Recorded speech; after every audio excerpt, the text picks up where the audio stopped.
Welcome to this week's edition of Flashback Friday, your opportunity to get some good review by listening to episodes from the past that Jason has handpicked to help you today in the present and propel you into the future. Enjoy. This show is produced by the Hartman Media Company. For more information and links to all our great podcasts, visit hartmanmedia.com. Welcome to the Creating Wealth Show with Jason Hartman. You're about to learn a new slant on investing, some exciting techniques, and fresh new approaches to the world's most historically proven asset class that will enable you to create more wealth and freedom than you ever thought possible. Jason is a genuine self-made multimillionaire who's actually been there and done it. He's a successful investor, lender, developer, and entrepreneur who's owned properties in 11 states, had hundreds of tenants, and been involved in thousands of real estate transactions. This program will help you follow in Jason's footsteps on the road to your financial independence day. You really can do it. And now, here's your host, Jason Hartman, with the complete solution for real estate investors. Welcome, listeners from around the world. This is your host, Jason Hartman, with episode number 979. Thank you so much for joining me today. As I have talked about so many times over the years, the most highly desirable real estate market in the world is in the good old US of A. Yes, the United States boasts the most attractive real estate investment market. Now, this may not always be true, but I certainly think it is still true. It has been true for many, many years. Of course, there are many reasons for this. The fact that data is much more transparent here than it is in many countries around the world. The bureaucracy and transaction costs are so much lower. I know we complain about bureaucracy and cost in the U.S., but the question is, compared to what? Compared to what? It's a lot better here than it is in many, many other places. And when you look around for the safe place to keep your money, if you are a wealthy or even a middle or upper middle class foreign national, you look around the world and you think, boy, the US of A has some very attractive options. It's always been known as the Brinks truck, and that's why foreign direct investment in the US has been just phenomenal for many, many years. Now, this even happens in the face of a strong dollar. Of course, a strong dollar means that our real estate is more expensive to foreign investors, right? So they like to see it when their currency is strong and ours is weak. And of course, this is something that is always played out in the import-export game. And we have a lot of stuff in the news now about trade wars, about tariffs, and about the Trumpster. And, we'll see what Trump does. But so far, he's looking pretty protectionist, as you know. He is very much in favor of tariffs and charging an admission fee for people to trade in the U.S. market, to sell their widgets here. And of course, this is a two-edged sword, because what it means more American jobs, higher paying jobs, and we're going to talk about that in a moment and what that means to the housing market. But it also means that we will see higher prices.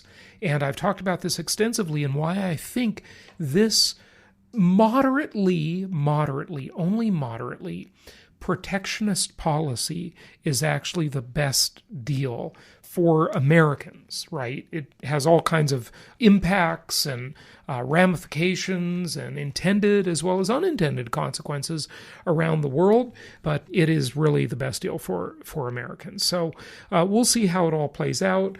Obviously, the pendulum swings every 4 to 8 years, depending on the administration, and we'll see what happens with it. But when we talk about foreign buyers buying U.S. real estate, the statistics are pretty darn astounding. Let me share some of them with you from the National Association of Realtors here. This is last year, this is 2017. What it says here in this little infographic I'm looking at, rising home prices and a stronger U.S. dollar were no match for increased demand that fueled a surge in foreign purchases of U.S. real estate. In other words, foreign people and companies purchasing more and more U.S. real estate. And again, I've talked extensively about this. I've been to 81 countries around the world. Hey, I'm just about to go, well, I've already been to this one, so it won't increase my country count, but I'm about to go back to Sweden for our ice hotel trip here in just, wow, what are we, about 9 days away? Very exciting. By the way, Ice Hotel Adventure Alliance people, we have an app for you for the Ice Hotel trip. We will be sending you a link to the app very shortly soon, so take advantage of that. The event app, which will give you all of the information on the event, just like we did for Meet the Masters, although it won't have as much content in it, of course. But that app will be coming out for Ice Hotel people here just momentarily, so stay tuned for that. So I've traveled to all these countries around the world, many of them many times, 81 countries total, unique country visits, and I'll tell you something, the U.S. is the place to invest. And apparently, I'm certainly not alone. Billions and billions of dollars support my opinion. The top 5 countries of foreign buyers buying U.S. real estate, check this out, a total of $153 billion in sales. Now, when you talk about the price of housing or real estate in general, that number sounds big, but it's not that big, I guess, in the overall scheme of things because, hey, $100,000 property or a $400,000 property or a $1 million property, it adds up pretty quick. But hey, it's still a lot of money. I'll take it. $153 billion, it's a lot. But here's the amazing thing. Remember how I always tell you, it's not the amount that matters. It's the relationship that matters. No, I'm not talking about some mushy people relationship thing. I'm talking about the relationship to the prior number. The compared to what question, the Jason Hartman question of compared to what. That's what matters. Well, here's your compared to what? 49%. Whoa. Astonishing. That is astonishing. It's an astonishing number. A 49% year-over-year increase. 49%. Whoa. With a stronger dollar and rising home prices. So, see, you folks in the U.S. listening, that's most of our listeners, but of course we have listeners from 165 countries. But most of you are in the U.S. that are investing with us. That's the bulk of our clientele, and a lot of Canadians high up there in the Great White North, where so many good things come from, by the way. The most talented band in world history came from Canada. Yes. Welcome to this week's edition of Flashback Friday, your opportunity to get some good review by listening to episodes from the past that Jason has handpicked to help you today in the present and propel you into the future. Enjoy. Rush. So you folks are most of our buyers and listeners, but hey, we've got a lot around the world, right? And we got rising, massively increased real estate prices and a stronger dollar, which means the foreign nationals are paying, they're getting double whammied. I mean, folks in the U.S. think the price of real estate's getting too high. Imagine if your currency is also devalued compared to the currency in which you have to buy the property. It gets even more expensive. So, for example, if you saw a 10% increase in prices, but the currency exchange could have made it a 20% increase, or even more, even dramatically more. That's just an example. But for these foreign nationals, they're still buying up our U.S. real estate like it's going out of style. So China spent $31 billion, well, I'll round off, $32 billion, rounding. Canada, $19 billion. In the UK, in the surveillance, politically correct, scary Big Brother is watching you, United Kingdom, scary. Scary what's going on over there, folks, in the UK. I tell you, you got to get your government under control over there. I thought ours was bad. Yours is really out of control. Okay, hey, you're our friends over there. We love the UK, but man, your government is just getting out of control. Kicking people out of the country for expressing their opinions. Whoa. cameras everywhere, surveillance everywhere. The UK, it's becoming pretty scary in the UK. Well, yeah, maybe you want to get your dollars out of there and get it to a safer place where it's maybe, I'm not sure, a little harder to seize your assets. $9.5 billion from you.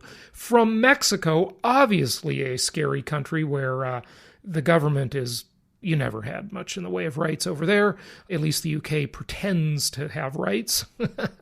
$9.3 billion from Mexico. In democratic India, where India, you have a lot of rights over in India, but hey, India has got its own share of problems because democracy has its inherent inefficiencies, and that's why you can't develop as fast as communist China. Because, hey, if you want to build a new highway or a new building or a whole new city in China, you can just kick everybody out and tell them if they don't move, they'll just be arrested. It's very efficient. Communism, yes, very efficient. So India, you invested $7.8 billion. So where did all this foreign money, this $153 billion go, right? Where did it go? In which states were these foreign nationals buying the most property, the most real estate? Well, Florida, number one, Texas, California, New Jersey, and Arizona. Okay? Those are kind of the likely suspects. So, the Europeans, they will buy a lot of stuff in Florida. The South Americans and the Mexicans will buy a lot of stuff in Florida. Well, California too, Texas too. And, it's just spread around. The Canadians, the snowbirds are buying Arizona like crazy. So pretty darn interesting what that says about the U.S. market. Very, very attractive market. Okay, so ICE Hotel guests, look for your app coming soon. Very excited about that. Once in a lifetime, now sold out. We sold out the ICE Hotel. I'm so excited. They have no more icy rooms there. So that's coming up in just 9 days here. So the Wall Street Journal, I played this little clip for you, this horribly sounding clip on the episode last week about the next housing crisis. Yes, the next housing crisis. The Wall Street Journal, again, I'm looking at the article here, reporting that there is a historic shortage. A historic shortage. Actually, is that proper grammar? Oddly, it sounds right, but I think the way you're supposed to say that is an historic shortage. Any grammar Nazis out there, let me know at jasonhartman.com/ask. Is the Wall Street Journal wrong? Well, they say there is a historic shortage in new homes. Fewer new houses are being built in America than at almost any time before. It's a good time. Well, in this article takes place in Grand Rapids, they're reporting. And by the way, that's one of our markets. We don't talk about it too much because, hey, we've hardly got any inventory in Grand Rapids. We did just recently have a few notes available, and we haven't had much inventory in this either. Those land contract deals. Yeah, a lot of you like those. Many of you have purchased them. Heck, our client Damon I believe just purchased one of mine that I sold. Yes, I'm wheeling and dealing for my own account here when I can too. Not just for clients, but mostly for clients, obviously. There is a housing shortage. So they've been keeping track of this new home construction for 6 decades. For 60 years of record keeping, according to the Federal Reserve Bank in Kansas City, and they say that there is a historic shortage of housing. So that means to those of you who've been buying properties through our network for the past several years, maybe the past 10, 15 years, you've been buying properties nationwide. Maybe you bought them from me. Hopefully you did, because you probably got yourself a better deal. And you certainly got better support and better advice. I know that for sure. Pat on the back. Do you hear that pat on the back? So if you did that, you are in the catbird seat. You are in a very enviable position. You know you are. Because millennials are moving into the housing market. Millennials are in the renter market. Hey, look at the millennials, right? So NAR just said that millennials are now the largest share of the home buying market. Now remember, several years ago, I quoted that investors were the largest share of the home buying market. Now, millennials buying most of them are owner-occupied buyers, 36% of the market. But wait, there's more. Because that is just based on their sheerly huge numbers, the largest demographic cohort in American history, 80 million strong, bigger than the baby boomers. They now make up 36% of the home buying market. However, the question is, what's the question? The question is, compared to what? Compared to the fact that there are 80 million of them, a lot of them are still renting. And a lot of them will be forced to rent for much longer than they actually want to rent. Why? Of course, we've explained that many times before. Huge student loan debt, they got a mortgage without a house, and things are really different for that generation. The more portable generation, the sharing economy generation, a whole different mindset, a whole different view of so many things in life. The millennials are truly a shift in thinking in so many ways. And hey, why wouldn't they be? Look, their whole worldview is very, very different than my generation, than the Gen X generation. Certainly different from their parents, the baby boomers generation. Very different worldview. Now, of the 36% of millennials that make up the home buying market, 65% of them, of that 36%, are first-time buyers buying their first home. It is a different world, for sure. No question about that. Let's take a break from housing for just a moment here and talk about something that I think is vitally important. And I promise I'm not going to get off on a big tangent here. I'm just going to tell you, I'm going to let you hear it. You've heard it in the news. It's all over the news media the past, 10 days or so maybe, right? And it is Facebook, the second scariest company on earth, Facebook. Facebook. They are in trouble. Yes, as they should be. Shame on Facebook. But shame on Google. And, it's so interesting because many of us read the book or are familiar with the book 1984 that was written, in the 40s or 50s by George Orwell.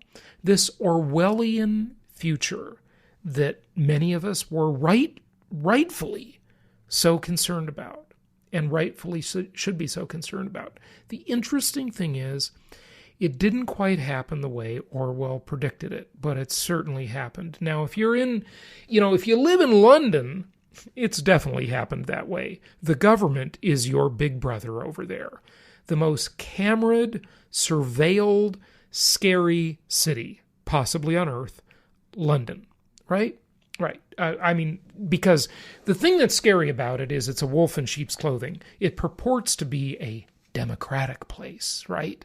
But there are all these really, really shocking, scary things going on with our friends in the UK. So I hope you get your government under control over there. We've got our own problems over here with our government being out of control. Remember, the new idea of government, in the past 230 years-ish, give or take, is that the government should be of the people, by the people, and for the people, and let that idea not perish from the face of the earth. We got to take back control once in a while and expose them for what they are. So the creator of the World Wide Web, well, yeah, I know. Some of you actually think that is Al Gore. It is not the disgusting hypocrite known as Al Gore. No, it is not the disgusting, greedy hypocrite Al Gore. It is not Mark Zuckerberg. It is not Sergey Brin and Larry Page, okay, at the scary company known as Google, right? It's not Netscape, okay? It's Tim Berners-Lee, right? Tim Berners-Lee was the guy that actually created, well, not the internet even, because the internet and the World Wide Web, there is a distinction between those two, right? But he was there in the beginning, right? And didn't make a fortune from it either, sadly, because, boy, that has turned into quite a big deal, Thank you for coming up with this, back to UCLA in 1969. And so many of these great things come out of the military-industrial complex. As much as we can hate the military-industrial complex, which is a fair thing to hate, right? A lot of great stuff comes out of it because necessity is the mother of invention. Well, Facebook, Cambridge Analytica, blah, blah, blah. You've all heard the story, sharing our data. And now here's the interesting thing. I always talk to you about these Wall Street firms and the banks and the corporatocracy in general, big business, right? So a little quick tangent here, but, I'm always reading stuff, listening to audiobooks and so forth. Lately, I've been reading The Food Babe, and Vani Hari is her name, Vani Hari. She's great. She's got some great material exposing all the disgusting toxins in our food and how these sort of highly regulated companies. And this is my segue from the Facebook thing, and then we'll talk about the fears about the upcoming recession, and we'll close with that.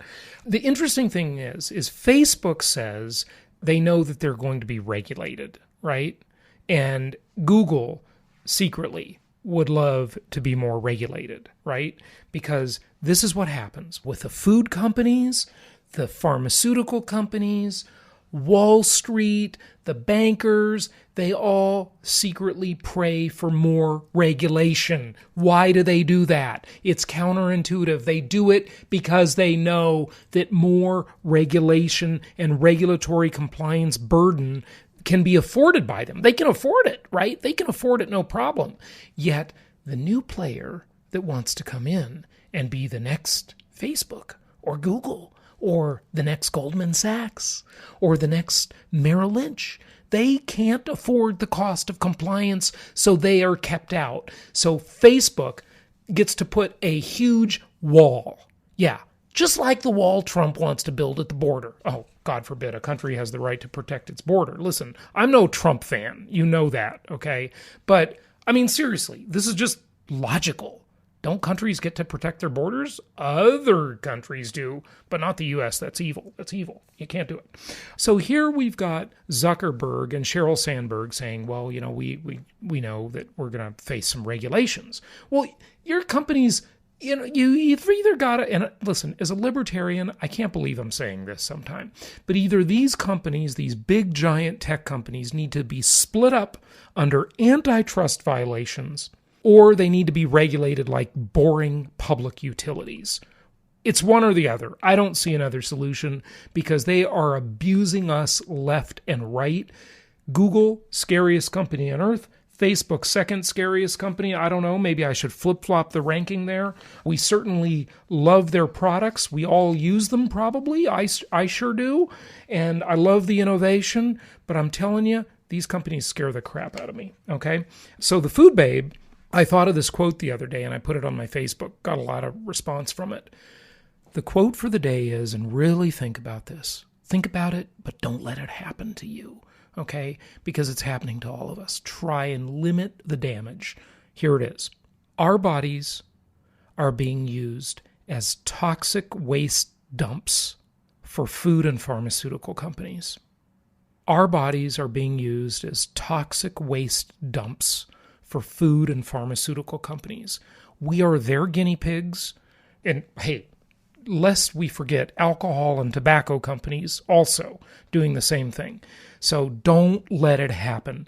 Try and limit what these disgusting companies can do. They're killing us. This is genocide. It is murderous. The stuff that these companies are putting into our food. And try to avoid pharmaceutical drugs. Just get away from that stuff. Is toxic. Yes, I understand. There are people that have to take pharmaceuticals, okay? And, if you go through surgery and you got to take some drugs, I get it, okay? You have to do it sometimes, right? But just try and limit your exposure to this stuff, okay? These things are toxic. Our bodies do not know how to handle them. They don't know how to deal with them. We are being murdered. Don't let these companies do it to us. Don't let the companies like Facebook and Google take advantage of us. Hold them accountable. What do? I don't know. Write your congressman. That's probably a waste of time. But you get the idea. Just awareness. That's all I'm saying. At least have some awareness about this stuff because it is scary. Read the Food Babes book. I'm going to try and get her on the show. Her stuff's great. Love it. The Food Babe Way is the name of it. Okay, so let me wrap it up here with an article I saw recently. This was in Investopedia. It's by Milton Ezrati, and I thought he wrote a really good piece about the fears of another recession and how they are unfounded. Now, I kind of go both ways on this. Look, I know there's a business cycle. Of course there is, but you've heard me talk about it before. I don't think we're nearly as far into the business cycle as many people think we are, only because of the benchmark that was set during the Great Recession. That was an artificially low bar or a low trough. So you can't take it from the bottom and then say, okay, well, in 5 to 7 years, we're going to have another recession. That's just myopic thinking, okay? There's just way more to it than that. Okay, so in this article, it's pretty interesting. I'll just give you a couple highlights real quick before we wrap it up. He talks about how the economy shows no such signs of pre-recessionary excesses in terms of spending and the debt levels compared to wage growth. And finally, love him or hate him, but under Trump, we are seeing for the first time in decades legitimate inflation-adjusted wage growth. Woo! It's about time. Americans haven't had a raise in decades in real dollar terms. Finally, we're getting that. So if you're a Democrat, if you're for the little guy, if you're for the underdog, then hey, maybe, even if you hate Trump, which you have reason to, by the way. I get it. Okay. He's problematic. But even if you do, maybe you should write him a thank you note. Say thanks for your wages going up. All right. I know you're not going to do that. I'm just bugging you. I'm just teasing you, right? The article says, certainly American households, more than 2/3 of the economy, show nothing worrisome. Past recessions have often erupted because people had outspent their incomes, incurred excessive debts, and had to cut back. So they cut back, then the spending stops, and the business goes down, and the stocks go down, and the recession, there you go. There's the spiral right there, right? Okay, so far in this recovery, people have shown none of this behavior. On the contrary, they have shown remarkable prudence. They have kept their spending in line with income, and though the level of debt has grown, it remains manageable relative to income and household assets. Indeed, if anything, the data suggests that during this slow recovery, households have put themselves on firmer economic and financial footings than before. Okay? He talks about that. Now, he says, and I'm skipping ahead here, meanwhile, the composition of income shows improved economic and financial health. By the way, I want to throw in something here. Well, I throw in a lot. I hope you can tell when I'm reading and when I'm just on a tangent. Here's one of those little diversions.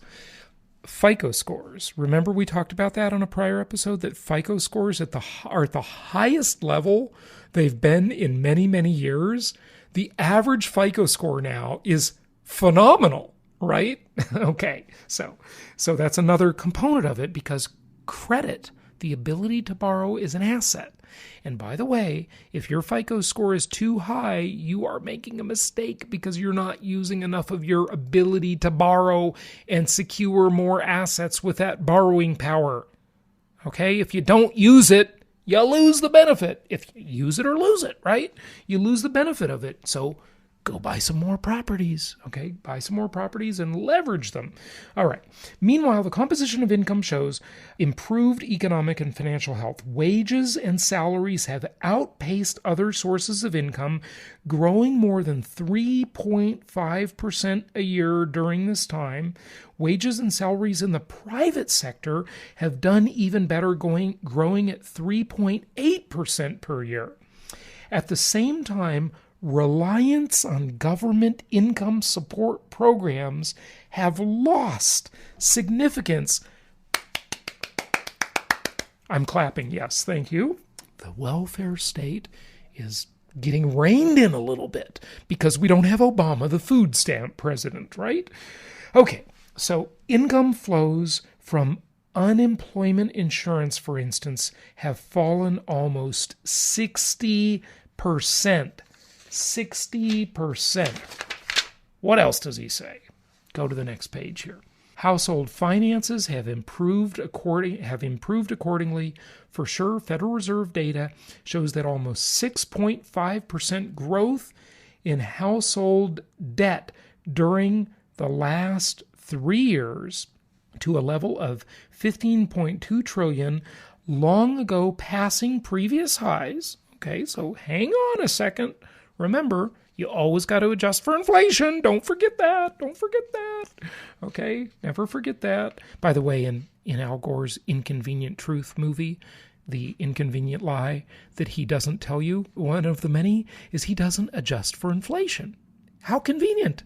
He doesn't adjust for inflation. Okay, when he talks about the amount of damage due to crazy weather and hurricanes and stuff like that, no inflation adjustment. How convenient, Al Gore, you left that out.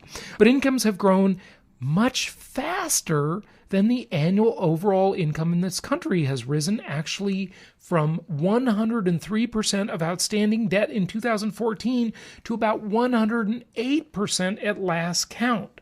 More telling are the figures of the relative burden of debt service. Now, that's interesting. Why is that different? Think about it. When you buy a car or you buy a house, is it the price of the property or the price of the car that you are concerned with? Or is it the amount of the monthly debt service? Right? It's the payment. It's the debt service that matters, not the overall amount of the debt.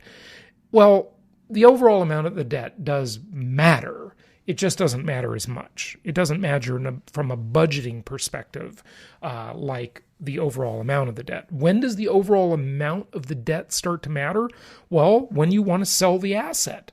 Then you've got that $100,000 mortgage, and you've got that property that's worth $150,000. But if the mortgage was only $80,000, you'd have more equity, right? But I want to just propose this idea to you, especially when it comes to real estate. The amount of the debt on real estate actually determines, to some extent, prices and price appreciation.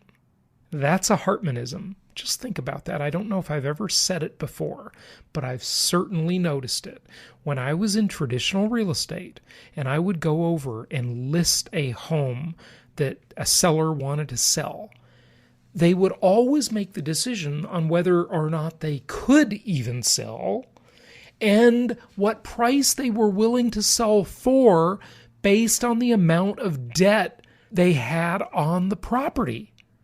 So do you see, when debt is high, in many ways, it actually decreases inventory? Yeah, this is something we should smoke out more. I don't know if I've totally smoked that out for you here. Let me just noodle on that one a little bit. By the way, if you have any feedback for me, any questions you want to ask, and by the way, I got a bunch of listener questions we've got to get to, jasonhartman.com/ask, jasonhartman.com/ask. And while I'm sending you to jasonhartman.com, be sure to register for our upcoming Creating Wealth seminar in the Northeastern United States, our first time there. We've got a whole bunch of tickets sold, and we don't even have a hotel announcement. Actually, I think we do. We got a gorgeous hotel in Philadelphia. I think that contract may be signed. I'll announce it soon. But anyway, yeah, that's going to be in May. I think, what is the date, like May 19th? It's the weekend before Memorial Day weekend, and we're having our Venture Alliance Mastermind Retreat in New York City on Memorial Day weekend. So we're going to do those, and I'm going to stay back east for the week in between the two, and that's just going to be an awesome time. Can't wait. So join us for that at jasonhartman.com. Ask your questions at jasonhartman.com/ask. Okay, let me finish this up, and we will adjourn for today. More telling are the figures on the relative burden of debt service. At last measure, the Federal Reserve, as they calculate it, households dedicate some 10% of their after-tax income to interest and principal payments on all debts, down slightly from about 10.5% that was registered 5 years ago, but nowhere near the 13% recorded just before the financial crisis. So do you see that? Even though the aggregate debt amount is slightly higher, and I think we had Richard Duncan on the show recently. He was talking about that, the overall household debt, doom and gloom, it's the end of the world, blah, blah, blah. But the amount of debt service, the payments on that debt is lower. And a lot of that debt is fixed interest. So even as rates spike up, you're not going to have to worry about it. Okay? So, yeah, I have to agree with the author. I'm not super concerned about any big recession coming. There will be a recession. The economy, the whole global economy is built on smoke and mirrors. It's a house of cards. Don't get me wrong. I have no Pollyanna view of that whatsoever. I will just say, compared to what, right? The U.S. economy compared to what? Overall, the banks in terms of mortgages have been pretty darn conservative this time around. There's a massive housing shortage. We talked about that earlier. The rental market is booming. I mean, it's phenomenal. Rents are going up, up, up, up, up. Yes, they're a little bit softened in some of the institutional apartments because they've overbuilt a little bit, but that'll equalize. The supply is getting absorbed, and they're not that soft. It's a small softening in some of these major cities where you've seen cranes everywhere and them building apartments like crazy, but not true in the single-family homes at all. The rental market is booming. I think we got some good sunshine to come for quite a while here. But, hey, rates are going up a bit. We will see some slowing, and like I said, I'd welcome a bit of a slowdown. I just hope I don't regret saying that. I said a bit, not too much. I just want a little slowdown, just a little. Okay, so you can have a little more inventory of investment properties to buy. Go take a look at our properties at jasonhartman.com. Click on the properties section and talk to one of our investment counselors and let them help you. And by the way, if you're out there listening and you have any problems or challenges with your portfolio, reach out to us. We're here to help for life, okay? If you bought a property from us 5 years ago, 8 years ago, and you're having some trouble with your property manager, your local market specialist, reach out to us. That's what we are here for. You have an investment counselor that will help you. They will help you with rental coordination. They'll help you with anything you need. So reach out to us. Go to jasonhartman.com/ask for questions and feedback, and we will talk to you on the next episode. Thank you so much for listening today, and happy investing. Thank you so much for listening. Please be sure to subscribe so that you don't miss any episodes. Be sure to check out the show's specific website and our general website, hartmanmedia.com, for appropriate disclaimers and terms of service. Remember that guest opinions are their own, and if you require specific legal or tax advice or advice in any other specialized area, please consult an appropriate professional. And we also very much appreciate you reviewing the show. Please go to iTunes or Stitcher Radio or whatever platform you're using and write a review for the show. We would very much appreciate that.